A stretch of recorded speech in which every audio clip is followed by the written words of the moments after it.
Hello दोस्तों, नमस्कार। हमारे चैनल में आप सभी का स्वागत है। मैं आरती शुक्ला आप सभी के बीच एक भजन गीत लेके आए हैं। जैसा लगे कमेंट बॉक्स में ज़रूर बताना और चैनल को लाइक सब्सक्राइब जरूर करना प्लीज़ दोस्तों।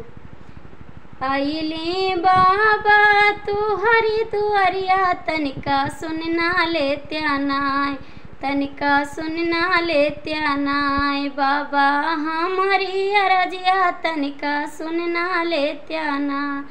भोले हमारी अरजिया तनिका सुनना ले त्याना। फूलवा चढ़ाई बेले पतिया चढ़ाई भंगिया देव चढ़ाई नाय, भंगिया देव चढ़ाई नाय बाबा हमारी अरजिया तनिका सुनना ले त्यानाय। बाबा हमारी अरजिया तनिका सुनना ले त्यानाय। धनवा भी देता दौलतिया भी देता दुखवा हरना ले त्यानाय, दुखवा हरना ले त्यानाय। पुजबे रौरे चरनिया दुखवा हरना ले त्यानाय, पुजबे रौरे चरनिया दुखवा हरना ले त्यानाय।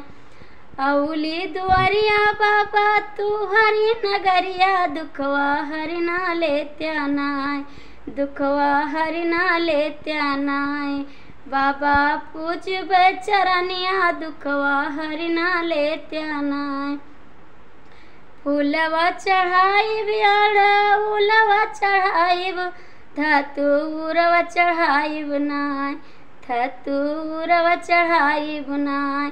देता सुंदर एक रनिया धतूरवा चढ़ाइब नाय, देता सुंदर एक रनिया हम धतूरवा चढ़ाइब नाय।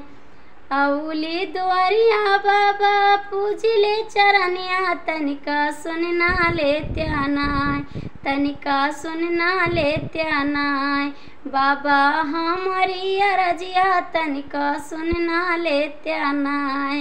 बाबा हमारी अरजिया तनिका सुनना ले त्यानाय।